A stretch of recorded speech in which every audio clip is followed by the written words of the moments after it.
Hello, my name is Alex. I want to tell you something that changed my whole life. I want to tell you how I learned to speak English, step by step, without any magic and without any shortcut. I am not a genius. I am not special. I am just a normal person who found 5 simple steps, and these 5 steps helped me go from a shy beginner to a confident speaker. I want to tell you my story. I want to tell you what really works. If you stay with me until the end of this video, I will show you every single step, one by one. And step number 3 is the one that changed my pronunciation completely. Let us begin. Chapter 1. The first step. Just listen and try. Hello, my name is Alex. I want to tell you about the day my English journey really began. This is my story. I want to tell you about a small conversation that changed everything for me. It is a quiet morning and I am sitting in a small cafe near my home. I am not from an English-speaking country. I speak my own language every day, with my family, with my friends, with everyone around me. But on this day, something different happens. 2 travelers walk into the cafe. They are speaking English. I don't understand every word, but I can hear that the language sounds beautiful. I feel something inside me. I want to understand what they are saying. I want to speak like them one day. I don't know many English words. I only know a few simple phrases from my school days. But I feel brave today. I decide to say something. I walk close to their table and I say, "Hello, where are you from?" The travelers smile. They say they are from Canada. They are visiting the city for a few days. I listen carefully. I don't understand every word, but I understand the important parts. I understand where they are from. I understand that they like the city. I feel proud of myself. This is the first step that every English learner must take. You don't need to know everything. You don't need perfect grammar. You only need the courage to try. Many people wait for years before they speak their first English sentence. They think they are not ready, but nobody is ever fully ready. The only way to become ready is to start. I continue talking with the travelers for a few minutes. I ask simple questions. I listen to their answers. Sometimes I don't understand a word, so I simply nod and smile. The travelers don't mind. They understand that I am a learner. They speak slowly for me. They are patient and kind. After a few minutes, the travelers must leave. Before they go, they tell me something important. They say, "Your English is better than you think. You understood most of what we said." I am surprised. I always believed my English was very weak. But today, I understand more than I expect. This small moment gives me great courage. This is a common experience for many learners. When you finally use the language in real life, you discover that you already know more than you believe. Your brain has been collecting words and sounds for a long time, even without you noticing. The moment you try to speak, this hidden knowledge suddenly appears. After the travelers leave, I sit quietly, and I think about what just happened. I realize that listening alone is not enough. I must also try to speak, even with mistakes, even with a small vocabulary. This is how real progress begins. From that day, I decide to change my habits. I decide to listen to English conversations whenever I can. I listen to people in the street, in shops, and in videos online. I don't try to understand every single word, I only try to catch the meaning. Slowly, my ears become used to the sound of English. I also promise myself something important. Every time I have a chance to speak English, even one small sentence, I will take that chance. I will not wait for perfect knowledge. I will not wait for perfect confidence. I know now that speaking comes first, and confidence comes later. This is the true beginning of every learner's journey. Before grammar, before big vocabulary, before perfect pronunciation, there must be one simple decision. The decision to listen without fear and to speak without waiting. When you want to start speaking English, listen with attention and speak without waiting. Chapter 2. The second step. Feed your brain with words. After my conversation with the travelers, I go home and I think about what happened. I understood more English than I expected, but I also know that I need more words if I want to speak well. I have courage now, but I don't have enough material to build real sentences. I decide that I need to find a way to learn new words, and I need a way that I can enjoy. The next day, I go to my cousin's house. My cousin has been learning English for 2 years and her speaking is quite good. I ask her, "How did you learn so many words? What is your secret?" She smiles and she says, "I don't have a secret. I only read every day." I am surprised by her answer. I always believed that learning words means making long lists and memorizing them every night. But my cousin tells me something different. She says, "When I read, I don't try to memorize anything. I only try to enjoy the story. When I see a word I don't know, I look it up in a dictionary and then I continue reading. I don't write it down. I don't test myself later. I only continue enjoying the book." She also tells me something important. She says, "It is very important that the book is interesting for you. If the story is boring, you will not want to read it every day. Choose something you love. Maybe a simple story. Maybe an article about your favorite hobby. Also, choose a text where you already know most of the words. If there are too many new words, you will feel frustrated and you will stop reading." I think about this advice for a while. I like football very much, so I decide to find simple English articles about football. I search on the internet and I find a website with short football stories written in simple English. I feel excited because this is something I truly enjoy. That evening, I sit down and I start reading my first article. In the beginning, it feels a little difficult. There are words I don't know, but I remember my cousin's advice. I don't stop to memorize anything. I only look up the word quickly and then I continue reading. Slowly, the story becomes clear to me and I start to enjoy it.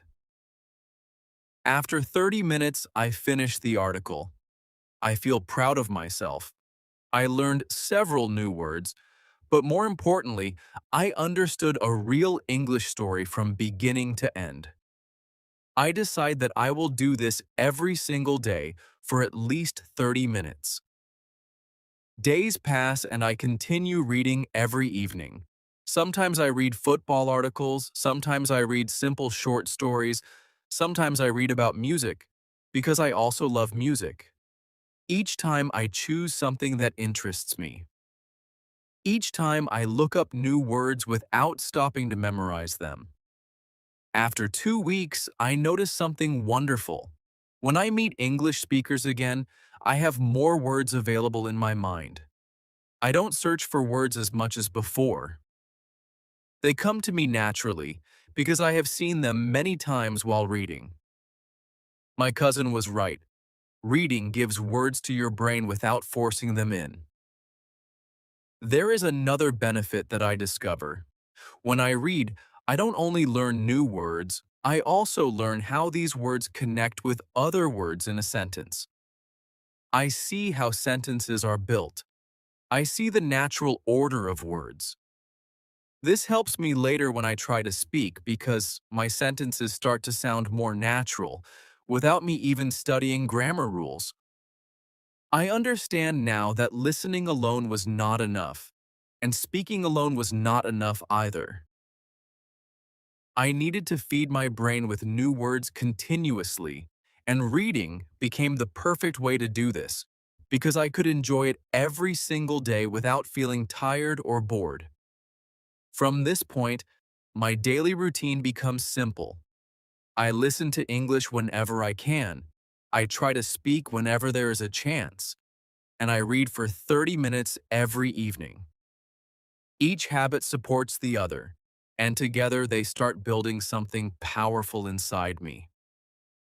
When you want to learn new words effectively, read something you enjoy every single day. Chapter 3. The third step. Copy the sound. One evening after finishing my reading, I decide to record myself speaking a few sentences. I want to hear how my English sounds. When I listen to the recording, I feel a little disappointed. My words are correct, but my pronunciation sounds strange. It does not sound like the travelers I met in the cafe. It does not sound like the football commentators in the articles I read online. I go to my cousin again the next day, and I ask her, "My words are correct, but my pronunciation is not good. What can I do to fix it?" She thinks for a moment, and then she tells me about a technique she used when she was a beginner. She calls it shadowing. She explains, "When we speak, we use the muscles of our mouth. We have used these muscles our whole life for our own language. When we try to speak English, sometimes we use these muscles in the same old way, and this makes our pronunciation sound different from native speakers. This happens to almost everyone who learns a new language. It is not a big problem because people can usually understand you, but if you want better pronunciation, there is a simple solution." She continues, "The technique is called shadowing. You find a short audio or video in English, something that is not too fast, something you understand well. You listen to a sentence, and immediately after hearing it, you try to copy the sound exactly. You copy the rhythm. You copy the speed. You copy the way the words connect together. You do this again and again with the same short recording until your mouth becomes used to producing these new sounds." I ask her, "Is this really effective?" She smiles and she says, "Think about small children. When children learn their first language, they copy their parents again and again until their pronunciation becomes perfect. You can use the same method for English. Your mouth simply needs practice moving in a new way." That evening, I decide to try this technique. I choose a short video of a football interview because the speaker talks clearly and not too fast. I watch a short part of the video first, and then I try to copy exactly what I hear, right after hearing it. In the beginning, it feels strange. My mouth moves in unfamiliar ways. I make many mistakes, and sometimes I cannot copy the sound correctly at all. But I continue practicing the same short clip, again and again. After about 10 minutes, something interesting happens.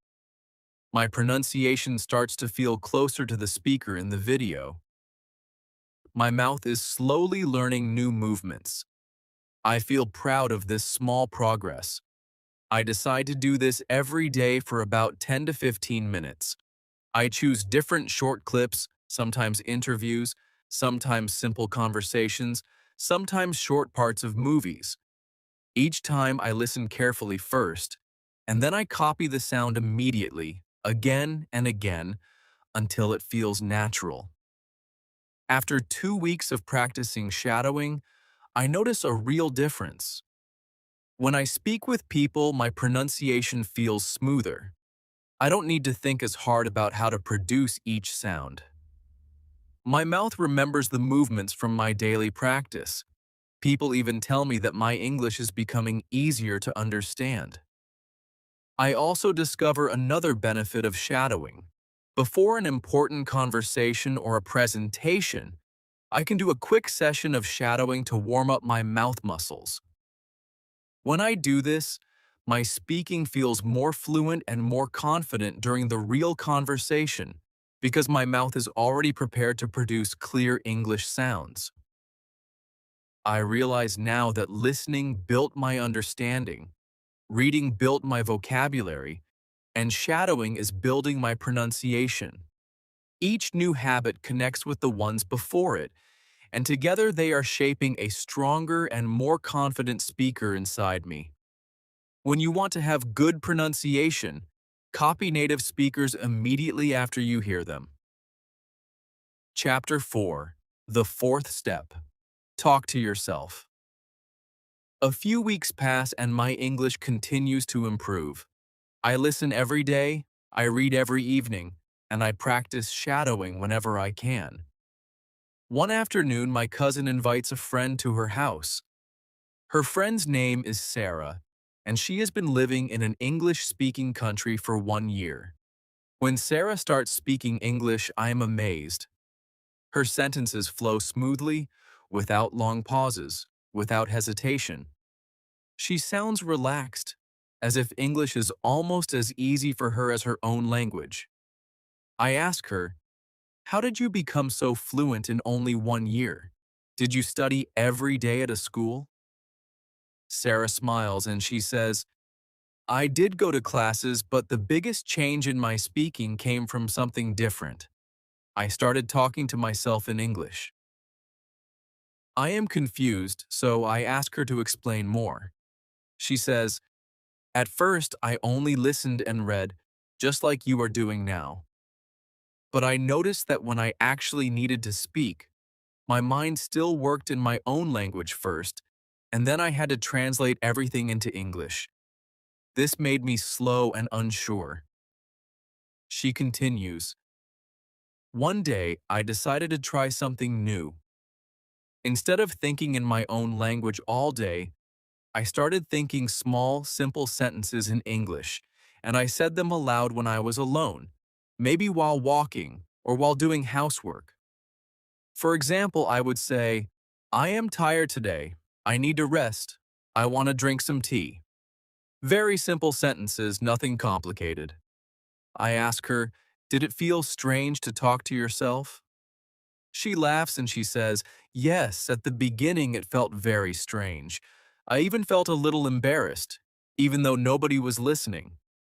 But I had strong motivation to improve, so I continued doing it every day." She tells me more about her experience. "In the beginning, my sentences were very short and simple because I could not think in long, complicated sentences yet. Slowly, my simple sentences became a little longer. I practice this almost every day, sometimes for only 5 minutes, sometimes for 15 minutes. Then she tells me something important. One day, I met a tourist who needed directions. Without thinking too much, I spoke to him in English, and my words came out smoothly. I did not need to translate in my head from my own language. My mouth and my mind were already used to producing English sentences because I had practiced this many times while talking to myself." I find this story very inspiring. I decide that I want to try this technique too. That same evening, while I am cleaning my room, I start saying simple sentences aloud in English. I say things like, "I am cleaning my room. I want to finish quickly. Then I will read my book." My English is improving every day. In the beginning, it feels a little awkward for me too, just as Sarah described. But I remind myself why I am doing this, and I continue speaking simple sentences aloud, day after day. Slowly, I notice that thinking in English is becoming a little more natural for me. After a few weeks of practicing this new habit, something wonderful happens. When my cousin's foreign classmate visits and starts a conversation with me in English, I do not feel the usual pause before speaking. My sentences come out more quickly, because I have already said similar sentences many times while talking to myself alone. I understand now why Sarah called this technique so powerful. Listening gave me understanding, reading gave me vocabulary, shadowing gave me pronunciation, and now, talking to myself is giving me true fluency. Each step builds on the one before it, and together they are transforming me into a real English speaker. When you want to speak English fluently, think in English and say your thoughts aloud. Chapter 5. The fifth step. Let grammar come by itself. Weeks pass, and I continue my daily habits. I listen carefully. I read every evening. I practice shadowing. And I talk to myself whenever I have a free moment. My English feels stronger every day, but one small worry still stays in my mind. I worry about my grammar. One Saturday, I meet Sarah again at my cousin's house. I decide to ask her about this worry. I say, Sarah, my speaking is improving, but sometimes I am not sure if my grammar is correct. Should I start studying grammar books now? Sarah thinks for a moment and then she says, that is a very good question. Let me ask you something first. Do you want to speak English fluently in daily life, or do you need English for an important exam? I tell her that I only want to speak well. I don't need to pass any exam right now. Sarah smiles and she says, then I have good news for you. If you only want to speak, you don't need to study grammar rules very much. Think about how you learned your own language as a child. You didn't study grammar books. You learned grammar naturally, by listening and speaking every day. You can learn English grammar the same way. She continues, the habits you are already doing are perfect for this. When you read every day, you are seeing correct grammar in every sentence, even though you are not studying it directly. Your brain slowly absorbs the patterns, the word order, and the correct forms, simply because you see them again and again in real sentences. She also tells me, shadowing helps with grammar too. When you copy sentences from native speakers, you are also copying their correct grammar. You are training your mouth and your mind together without opening a single grammar textbook. I ask her, but what if I make a mistake and I never notice it? Sarah says, that can happen sometimes, but it is not a big problem. When people understand what you are saying, that is already a success. Over time, as you read and listen more, you will notice your own mistakes and you will correct them naturally because you will hear the correct form so many times. She also gives me one more piece of advice. She says, if you ever feel confused about a specific grammar point, you can search for it online and read a short, simple explanation with examples. This is different from studying grammar as your main method. This is only checking one small point when you feel unsure, and then going back to reading, listening, and speaking. I feel relieved after hearing this. I always believed that grammar needed years of serious study, with thick books and long lists of rules. But now I understand that grammar can grow naturally, quietly, in the background, while I focus on activities I actually enjoy. That evening, I think about my whole journey so far.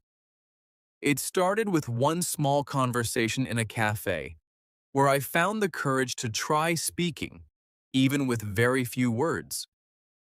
Then I discovered the power of reading, and my vocabulary began growing every single day. After that, shadowing helped me fix my pronunciation, making my English sound clearer and more natural. Then, talking to myself gave me true fluency, allowing my thoughts to become English sentences without long pauses or translation. And now, I understand that grammar has been growing quietly inside me this whole time, through every book I read and every sentence I copied. I realized that learning English was never about one single big method. It was about 5 small steps, repeated every day, supporting each other like pieces of one puzzle. Listening opened the door, reading filled my mind with words, shadowing shaped my pronunciation, thinking aloud built my fluency, and grammar simply arrived on its own, as a natural result of everything else. I feel proud of how far I have come, and I know that if I continue these simple habits, my English will keep growing stronger every single day. When you want to have good grammar, let it grow naturally through reading, listening, and speaking. Remember, learning to speak English is not one big jump. It is 5 small steps, done again and again, every single day. Pick one step from this video and start practicing it today, even for just 10 minutes. If this video helped you understand your own English journey a little better, please subscribe to my channel for more simple English lessons like this one. Give this video a like if you enjoyed it, and write a comment below telling me which step you will start with first. I read every comment and I would love to know where your English journey begins. See you in the next video.